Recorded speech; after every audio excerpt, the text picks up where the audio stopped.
Ok, nós estamos nesta série de estudos acerca dos Salmos, estamos fazendo sistematicamente na sequência, e hoje, com muita alegria, nós temos o Salmo de número 15 diante de nós, e queremos já fazer a leitura. É um salmo curto, então, portanto, podemos lê-lo completamente, e aí você já pode localizar aí na sua Bíblia.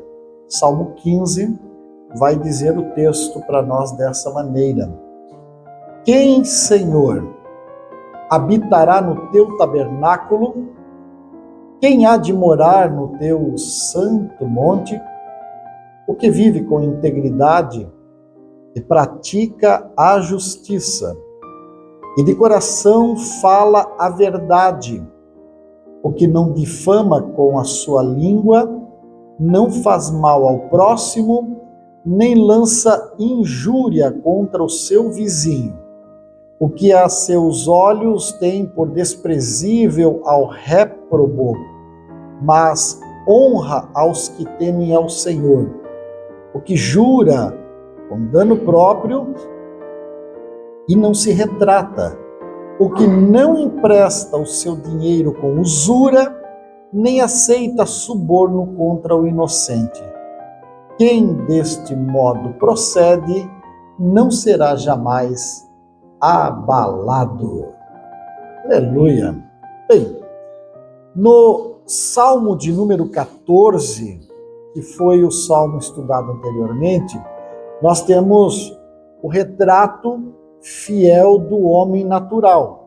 Ele começa já nos informando: diz o ímpio no seu coração, não há Deus. Mas agora o Salmo 15 é o inverso total.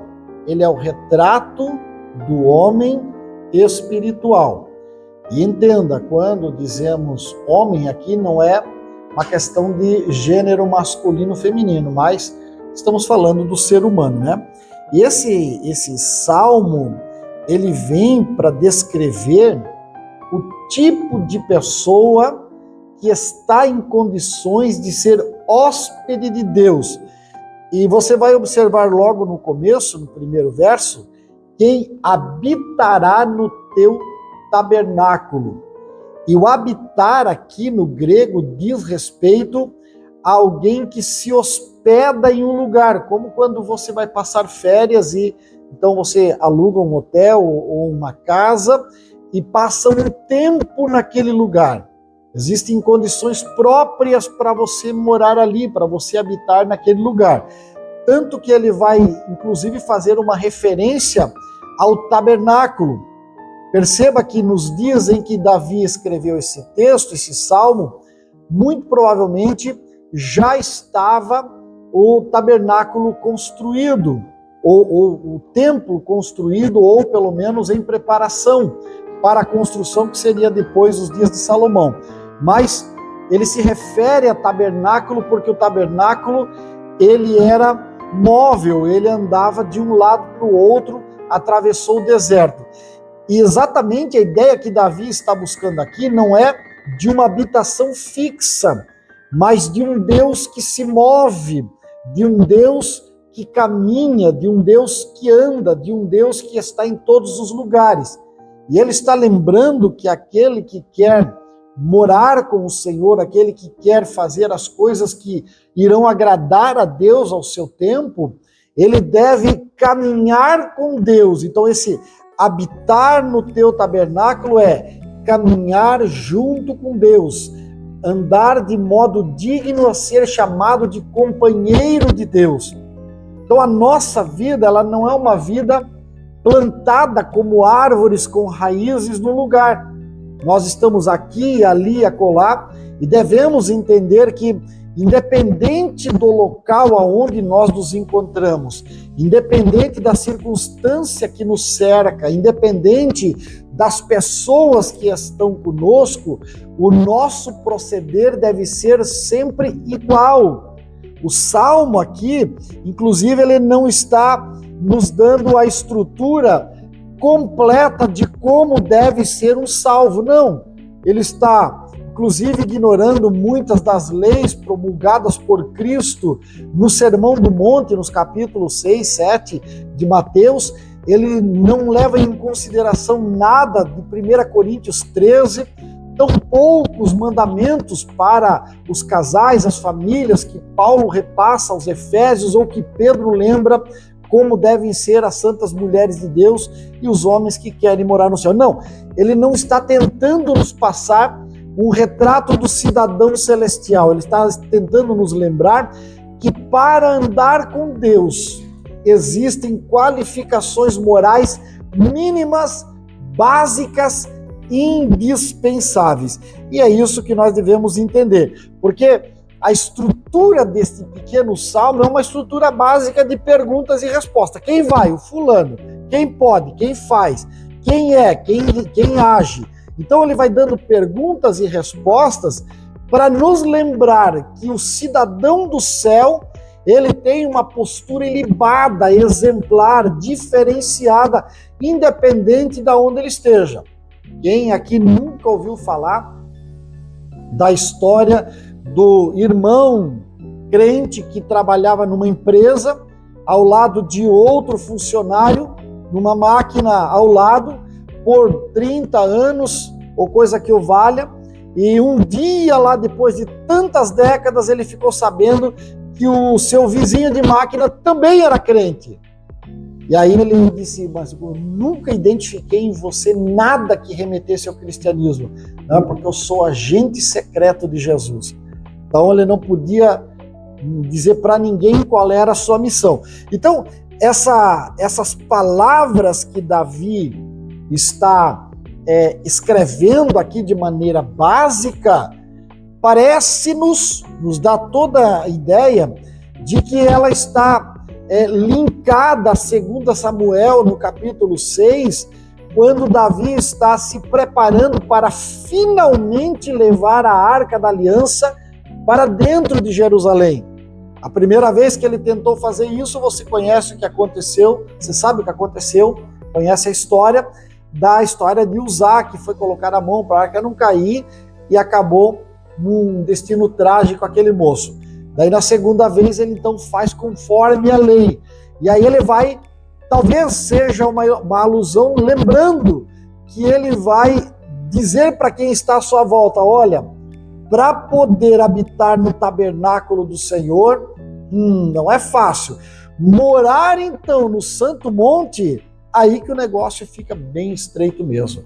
E ele então vai responder quem são essas pessoas. E a primeira coisa que ele vai nos lembrar, a partir do verso 2, que o caráter de alguém que quer andar com Deus deve ser um caráter marcado pela integridade.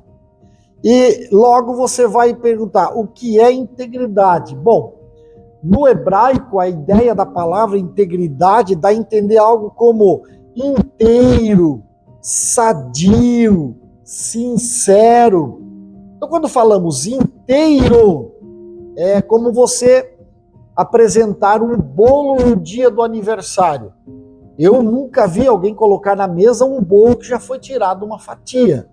Tem que ser um bolo inteiro, porque vai ser colocado as velhinhas, vai ser cantado parabéns, vai ser soprada a velhinha e depois vai ser tirada a primeira fatia. Colocar um bolo já em pedaço, aí perdeu o sentido de ser aniversário, né? Uma coisa assim para nós entendermos. Quando pensamos em algo ou alguém que seja sadio, é alguém que está totalmente isento de doenças. E ser isento de doenças, a nossa realidade, somente nós que já passamos dos 35, ser isento de doenças, é porque depois que chega uma idade nós ficamos crocante, né? Você levanta, faz creque, craque, croque, né? Então, mas a ideia é de ser completamente sadio e naturalmente totalmente sincero. Existem os sincerãos, né? Sincerão é aquele que ele já passa para o outro lado. Ele tem um prazer mórbido em ofender as pessoas nas suas fraquezas. Esse sincerão aí também não é de Deus. porque a verdade precisa ser devidamente revestida. Eu contei aqui já em tempos passados da história aquelas fábulas indianas, né? Dizem que a verdade estava lá um dia sentada na beira da estrada, chorosa, e a sabedoria passou com as suas amigas, fazendo festa e tal. E aí a sabedoria parou e disse: amiga, verdade, por que choras assentada à beira da estrada? Ao que a verdade respondeu: ah, amiga, porque nestes dias as pessoas não querem mais ser amigas da verdade. E a sabedoria respondeu: claro, também estás aí nua. Ninguém quer ser amigo da verdade nua. Toma aqui uma das minhas vestes coloridas e vamos andar juntos, porque verdade vestida de sabedoria é agradável a todos os paladares. Então, nós não podemos deixar de ser sinceros, mas precisamos ter essa sinceridade vestida com sabedoria para que não vamos para um outro lado, que é da ofensa gratuita. Afinal de contas, quem não tem um lado fraco, né? É aquela história do Salomão escrevendo o livro de Cantares, no capítulo 8, temos uma irmãzinha que ainda não tem seios. O que faremos dessa nossa irmã no dia em que se dela falar? Bom, se ela for um muro, edificaremos sobre ela uma torre de prata. Se ela for uma porta, cercá-la-emos com tábua de cedro. Quer dizer, se ela for forte como um muro, que você bate e ele não cai, pode colocar uma torre de prata que de longe dá de ver o brilho dela. Agora, se ela for uma porta que se abre para qualquer um que pedir, então a gente cerca ela com tábua de cedro. E essa é a ideia de ser forte e verdadeiro. No final das contas, nenhum de nós é muro em todos os aspectos. Todos nós temos uma porta que o ladrão vem para roubar, matar e destruir. E ele, se ele meter o pé na porta, ele derruba. Então, às vezes, nós temos facilidade em ver a porta por onde o ladrão pode entrar do outro e esquecemos de olhar no espelho, que também temos as nossas próprias portas fracas. E aí queremos ser sincerão demais e apontar a fraqueza do outro, esquecendo que também temos. Mais ou menos Jesus dizendo para aqueles religiosos, né? Eu sei que essa mulher é pecadora, mas quem não tem pecado, atire a primeira pedra. E aí você sabe qual é o resultado disso. Então a integridade, ela não é uma banalidade, né? Pois os sistemas éticos que as sociedades estão construindo para si hoje, eles são pautados na realidade de que o que nos dá prazer é o que tem valor. E isso não coaduna com a realidade bíblica, porque o pecado dá prazer. Dizer que pecar não dá prazer seria ser alguém que tapa sol com a peneira, e não tem como. Pecado dá prazer, senão não seria pecado e não nos atrairia com tanta facilidade. Mas a verdade é que o sistema ético deste mundo precisa ser auferido pela palavra de Deus. E quando nós auferimos pela palavra, nós vamos observar que a viver com integridade é viver de maneira sadia, segundo a palavra de Deus. E aí, pastor, se eu errar, se eu pecar?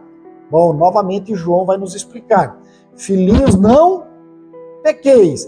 Mas se alguém pecar, temos advogado junto ao Pai, Jesus Cristo justo.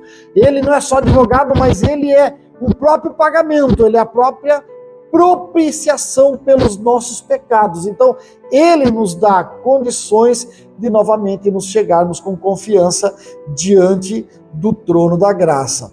Então, na parte final desse versículo 2, ele diz para nós que verdade significa aquilo que é seguro e digno de confiança, não só o politicamente correto. Algumas verdades nós não podemos mais falar na nossa sociedade em público, principalmente em transmitindo pelo YouTube, porque vamos usar o princípio ativo do direito. Ninguém precisa produzir prova contra si mesmo. Mas sabemos que pela palavra todo moralmente correto é aprovado por Deus, né? Pois muito bem. Aí a gente segue um pouquinho para frente. O que ele diz mais? Pratica a justiça de coração, a verdade. O que não difama com a sua língua. Que palavras têm que estar na boca do cristão? Que palavras têm que estar na nossa boca? Palavras de bênção. Mas dá para falar a palavra de bênção sempre? Eu digo para você, como ser humano que somos, que não dá para falar a palavra de bênção sempre. Quer ver quando você passa pelo canto do guarda-roupa e aquele último dedinho você bate e ele faz um L, né? Ele abre para um lado e o pé para o outro. Você não consegue dizer glória a Deus, aleluia. Só se estiver muito inspirado naquela hora, cheio do Espírito Santo, né? Não dá para falar, mas se não dá para falar palavras de bênção o tempo todo, pelo menos seja comedido no que vai falar. Uma das coisas que eu mais admiro nos orientais, especialmente no povo chinês, japonês, coreano, é que eles não falam o que não é necessário. Eles são silenciosos na maior parte do tempo. Aliás, as indústrias chinesas, contam-se os CEOs daquela região, que quando o chinês quer fazer greve, ele amarra uma faixa na cabeça, geralmente uma faixa preta, indicando que ele está de greve e trabalha o dobro, para mostrar que ele poderia produzir muito mais e não está sendo respeitado. Então, as nossas palavras, elas precisam ser comedidas, ou seja, precisamos passar por um crivo, aquele crivo das 3 peneiras, né? É verdade, é necessário, vai edificar, e só depois disso falar. E nós, principalmente que nós somos latino-americanos, nós temos esses hábitos de falar demais, de contar muita vantagem, de tocar as pessoas, né? Você anda em algumas regiões do Texas, nos Estados Unidos, se você passar a mão na cabeça do cachorro de alguém, você pode levar um tiro e ainda a lei te defende quem te deu o tiro. Porque devemos ser comedidos nas nossas ações, nas nossas palavras, na nossa maneira. E essa palavra que ele coloca aqui, difamar, o que não difama com a sua língua, o difamar tem lá no fundo ir em derredor. É o trabalho que o diabo faz, andar no nosso derredor para encontrar aquela porta que eu falei, que é a porta de acesso, que ele pode arrebentar as fechaduras e entrar para fazer o estrago dele. Isso é difamar, é andar em derredor. Como é que você consegue difamar uma pessoa? Fazendo um trabalho de análise de tudo que ela faz, se são os famosos haters na internet, tem muito disso, né?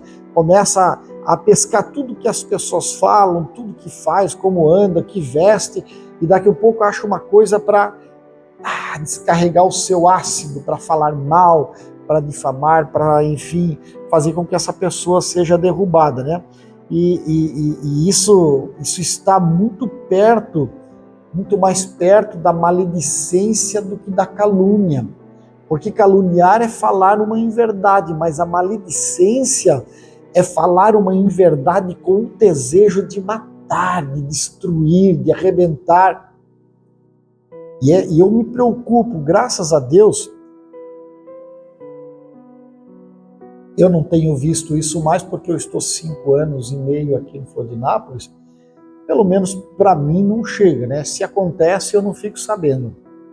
Mas temos ciência de algumas igrejas, algumas comunidades cristãs, onde as pessoas levantam calúnias uma das outras, é aquela popular fofocagem, panelinha, você entende o que eu quero dizer? E essas pessoas simplesmente deixam o diabo desempregado, porque essa função da maledicência é de Satanás.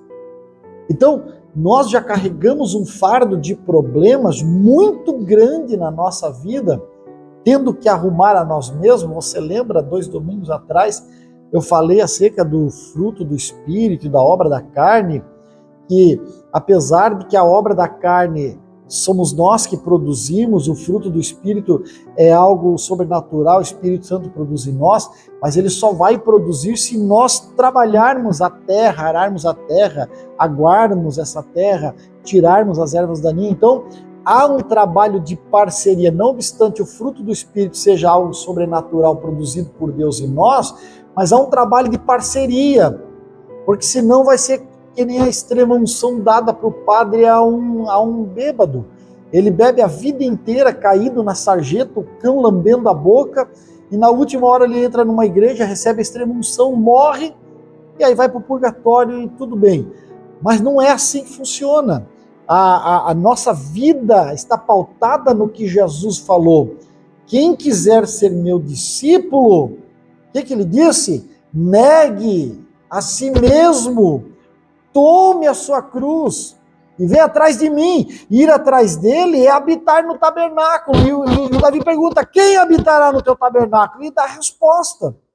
Então ir atrás de Jesus, andar com Jesus, pressupõe uma mudança radical, transformação nas nossas ações, nas nossas palavras. E eu preciso fazer uma análise, um balanço patrimonial da minha história, do meu jeito de ser, se não todo dia, mas pelo menos uma vez por ano, no mínimo, eu preciso fazer. E eu costumo fazer isso ao término de cada ano, olhar para trás e ver, será que eu cresci em relação ao ano anterior? Será que eu estou, nesse culto de passagem de ano, neste culto de Natal, eu estou diferente, mas diferente para melhor do que fui no Natal passado? E aí eu faço isso cada ceia, na verdade. Será que nessa ceia, eu estou tomando a ceia porque nesse último mês eu fui melhor do que o mês passado? Você entende a necessidade de nós fazermos esta autoanálise diuturnamente? Eu preciso corrigir. E olha, não existe escola melhor para isso do que você constituir família e ser pai, ser mãe, ser tio, ser avô. Não existe escola melhor.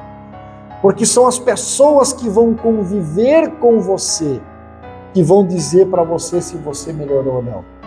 Não é os crentes da minha igreja somente que vão me dar o feedback, o retorno, dizendo, olha, você é um pastor melhor do que foi no ano passado. Não, é a minha filha que está sentada ali, a minha esposa, que aliás hoje não está porque foi pregar em Alto Forquilhas, é a minha esposa que vai dizer, você é um homem de Deus, você é um sacerdote da minha casa.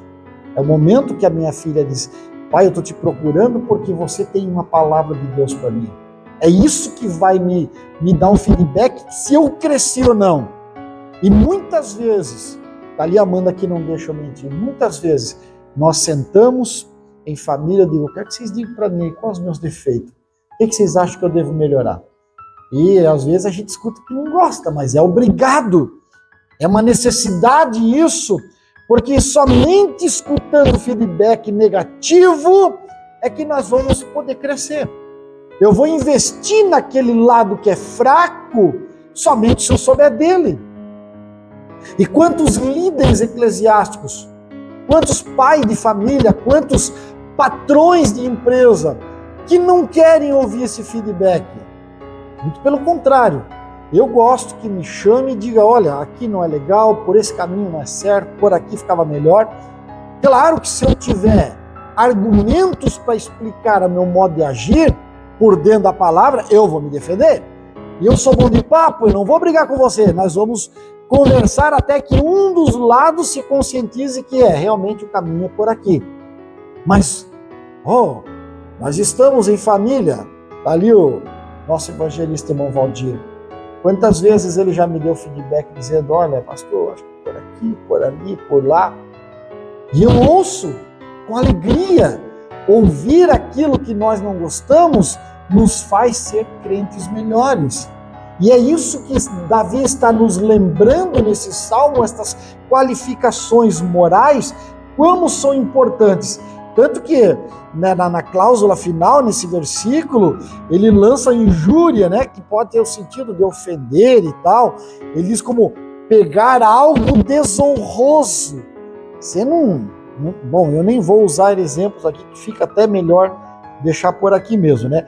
Mas fato é que isso nos lembra Provérbios 10 e 12, que vai dizer: o ódio excita contendas, mas aí o amor cobre todas as transgressões. Então é mais ou menos por aqui. Mas aí ele continua a partir do verso 4, ele vai dizer que tem um princípio de lealdade. E a lealdade tem que ser definida dentro de nós. Eu tenho que ser leal. Ora, se eu tenho algo para dizer a você, que é como um feedback negativo, algo que pode te entristecer, eu não vou sair falando isso aos quatro ventos e também não vou falar isso em qualquer oportunidade. Eu geralmente oro a Deus: Senhor, eu preciso falar com fulano de tal, que o negócio não é por ali. E aí eu espero Deus dar a oportunidade. E daqui um pouco ela surge. E aí geralmente na mesa do café, confraternizando, brincando. Eu tenho uma coisa para lhe dizer. Como é que está o teu coração aí? Estás com vontade de crescer? Então, sabe o que é? Eu queria dizer isso para você. E pode observar, um princípio de administração que eu tenho comigo é: elogie em público, corrija no particular. Você nunca vai me ver corrigindo ninguém em público, a não ser que seja extremamente necessário até para o bom andamento das coisas. Mas, via de regra, elogie em público, corrija no particular. E isso é importante para todas as áreas da vida. Se temos filhos pequenos, às vezes dá vontade de você pegar pelo cabelo, fazer um furacão assim, jogar para cima e aparar na ponta da cinta, né? Aí daí você diz: em casa papai conversa, né? Queridinha. Daí em casa a gente usa, né, cinto, vara, chinelo, sarrafa de telha, bambu, aí o que for necessário. Mas corrija em casa, né? Corrija em casa, que é bom. Pois muito bem. Como eu disse, à primeira vista parece até ser aí uma atitude meio farisaica, né? Aos seus olhos tem o réprobo como desprezível, mas honra ao que teme ao Senhor. Mas ele está falando só sobre lealdade aqui. Sobre lealdade. Você lembra quando Abraão foi combater aqueles reis que pegaram lá o povo de Sodoma e tal, e aí quando ele volta com todos os cativos, traz tudo de volta, ele derrotou aqueles reis todos, e aí o rei de Sodoma disse: olha, só me dá as mulheres e as crianças, o resto, os bens, pode ficar com tudo. Aí disse: não quero que se diga que eu, Abraão, enriqueci às custas da desgraça dos outros. Não, eu sou leal, eu disse que eu ia lá para buscá-los, e eu fui buscar, porque o meu sobrinho estava no meio, eu trouxe ele, e o que é de vocês, leva. Quando ele vê Melquisedeque, o que ele faz, agora para ti não é diferente. Eu quero trazer aqui e quero cear contigo. E aí Melquisedeque traz pão e vinho. Então tem toda uma simbologia, lealdade, irmãos. Como é gostoso você conversar com alguém que te é leal, que você sabe que pode contar com ele em todo o tempo. Às vezes, infelizmente, nós vivemos uma crise de cera moral nos ouvidos, né? Falamos no microfone, com caixas de som e de maneira alta e clara, num vernáculo compreensível, acessível a todos, mas eu falo cebola e lá atrás chega batatinha. É impressionante. Terminou de falar: sábado teremos consagração. A pergunta é: quando vai ter consagração? O que é que tem sábado? O que vai acontecer? É assim, é uma coisa impressionante, né? Mas o leal é aquele que diz: eu não entendi o que ele falou, mas se ele falou, tá certo. Vamos lá conversar com ele. Então, eu lembro que quando eu fui pinçado, eu era muito novinho, tinha sido separado a diácono, tinha 1 ano e pouquinho de fé, não entendia muita coisa, e o meu dirigente me puxou para ser o segundo dele. E aí bateu uma murmuração na igreja, porque tinha uns 5, 6 obreiros antigos que tinham aberto trabalhos no interior do Paraná, naquela época e tal. E como que um moleque novo desse, com 23 anos, se coloca de segundo dirigente sem respeitar a hierarquia dos mais velhos? Mas deu. E os presbíteros mais velhos sumiram da igreja, não foram mais para a igreja. E aí, meu dirigente disse: irmão Sérgio, deu esse problema aí. Eu disse: pode deixar que eu vou atrás deles. E fui um por um. Eles diziam: não, mas que era o nosso dirigente hoje já dorme no Senhor, o irmão Adelino. Não, mas o irmão Adelino fez isso, disciplinou aquele, ou tomou tal decisão. Olha, irmão, se ele fez, é porque está certo. E eu estou junto com ele. E o senhor, com a sua experiência, devia estar junto comigo, porque imagina, eu, menino novo desse que não sei nada, estou aqui para aprender, o senhor vai ser o meu discipulador. Mas se o senhor não vem para a igreja, como é que eu vou aprender? E aí eu trouxe todos eles de volta, foram os meus amigos, algum já morreu, e outro não tenho mais conhecimento, mas fato é que o leal faz isso, ele apazigua, ele une, ele cola, ele traz para perto. Sabe por quê? Porque eu e você estamos caminhando em direção ao céu. Só o céu nos interessa. Isso aqui tudo vai ficar, irmão, gravata vai ficar, título vai ficar, cargo vai ficar, posição vai ficar. Quando nós chegarmos diante do trono do Cordeiro, será uma multidão de salvos cantando ao Senhor com alegria pela sua salvação, e é só isso que interessa. Aleluia! Achava até bom que você, assim como eu, que não é bom de música, aprendesse a cantar, porque lá nós vamos fazer bastante a cantar. Não é isso, Madeline? Vou cantar bastante, né? Aproveita aí que temos gente que sabe música, vai aprender, né? Aprender, porque nós vamos cantar bastante lá no céu. Ok? Pois muito bem. E ele então, inclusive, no finalzinho do verso 4, que jura com dano próprio e não se retrata, interessantíssimo. Ele está nos lembrando aqui que os contratos têm que ser honrosos. Quando você contrata, vai até o fim, se quebra no meio, mas honra a sua palavra. Um testemunho, 2015, eu fui assaltado na frente da igreja do Jardim Atlântico e levaram o meu carro. Perdi o carro, foi para o desmanche, em menos de 1 hora sumiu, desapareceu o carro. E faziam 4 meses que eu estava pagando o carro de 48 meses, então tinha 44 parcelas para pagar. E um testemunho que alguns conhecidos, inclusive cristãos, disseram para mim: não paga isso não, irmão, deixa para lá, a financeira que vai atrás do carro. Não está alienado o carro, eles que vão atrás. Não, mas espera aí, eu pedi o dinheiro para eu comprar o carro para mim. Eu podia ter vendido o carro e ficado com o dinheiro e feito outra coisa. Eu assinei o contrato que eu ia pagar as 48 parcelas. Não, eu vou pagar as 48 parcelas. E Deus haverá de me dar a capacidade de pagar essa e ainda comprar outro carro. E de fato foi assim que aconteceu. Nós vemos pessoas com muita facilidade dando para trás daquilo que contratou, daquilo que acertou.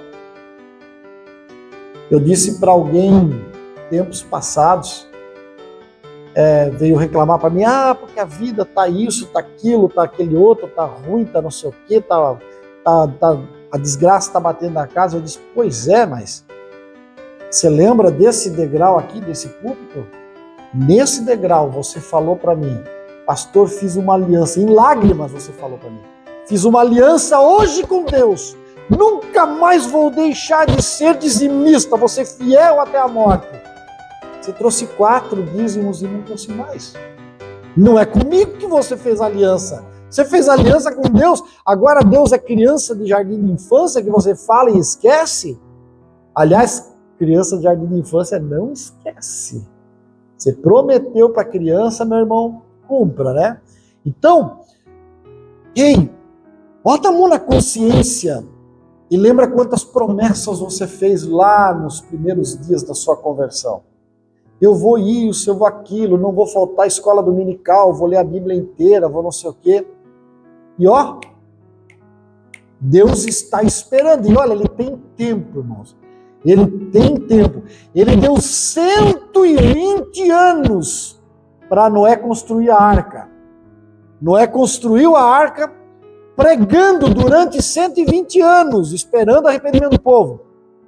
Deus mandou os animais entraram todos. Não deve ter sido uma operação das mais simples.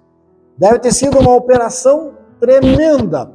Pelo menos 7 casais de cada animal entraram para dentro da arca.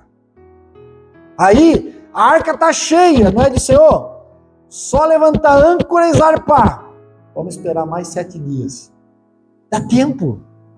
Ele está esperando, ele não tem pressa. Para Deus não tem ontem, não tem amanhã. Tudo é hoje. É eu prometendo hoje.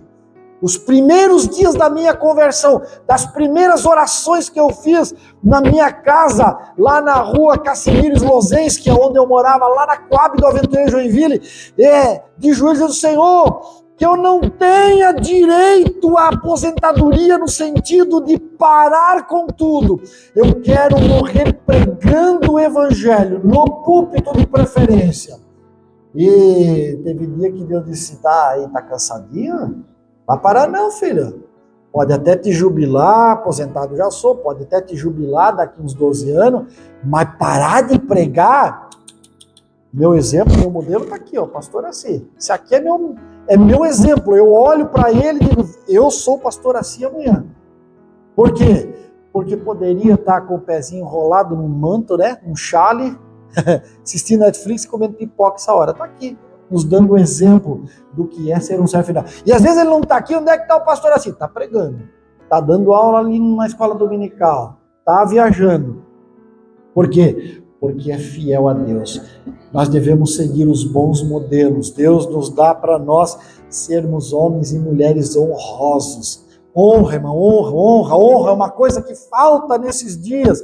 Hombridade, homens que vistam a calça de homem e digam assim, eu sou o homem da casa. Aí dá um barulho lá, ele grita como uma menininha assustada e manda a mulher para ir ver o que está acontecendo. Homem de honra. Homem que diz, eu não vou deixar a minha mulher se sacrificar por uma coisa que é meu. Se precisar, faça como o Júlio, que todo mundo odeia o Cris. Tenha 5 empregos, mas vá ser homem na sua casa. Honra, nós precisamos disso, irmãos. Gente honrada. Aí tá namorando, gravida a menina, desaparece. Honra, cadê a honra? Cadê o homem? O menino não fez sozinho. Então, esse tipo de coisa está faltando nos nossos dias. Como eu disse, infelizmente, a realidade moral da sociedade em que nós estamos inseridos é diferente da realidade moral bíblica. E por isso que ele vai dizer, quem, Senhor, vai habitar no teu tabernáculo?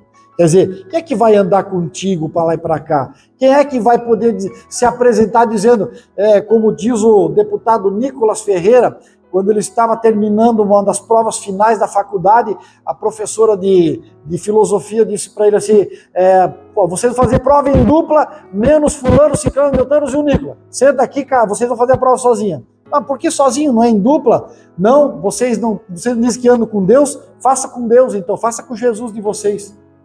Então, esse tipo de moral que a sociedade está vivendo hoje, é uma moral questionável, mas a nossa moral vem do céu. Quem é que vai andar com Deus? Eu ando com Deus, você anda com Deus. Nós precisamos andar com Deus e mostrar que nós somos diferentes de tudo isso. Bem, aí ele vai terminar no verso 5, né? E vai dizer que o lugar para esta pessoa, o lugar final, está garantido. Eu sempre digo que é muito melhor eu passar por altos e baixos e muitos perrengues aqui agora do que ter uma vida maravilhosa aqui e perder na última hora a minha salvação. Não, só me interessa a salvação. Eu já disse isso aqui outras vezes e repito, e eu estou falando para o YouTube agora, para o mundo inteiro. Se o meu pastor presidente me chamar agora e dizer assim, você não vai mais dirigir igreja, você vai ser o responsável por cuidar das britas do estacionamento dos fundos da igreja sede.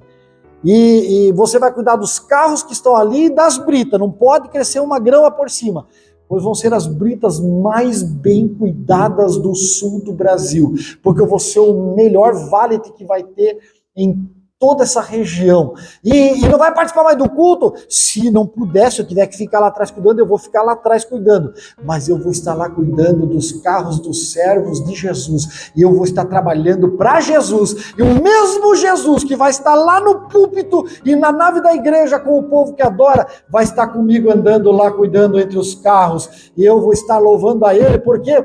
Porque aqui nós somos peregrinos, mas lá eu tenho uma morada, aleluia, que é firme, que não se acaba, que não termina. É esta morada que me interessa, é isso que tem que nos mover para frente, queridos. É por isso que nós devemos responder, né? Responder que, pastor? A pergunta dele, quem é que vai morar no teu santo monte?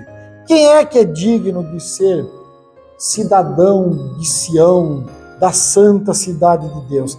A pergunta para nós é essa: quem é que está em condições de morar na Nova Jerusalém hoje?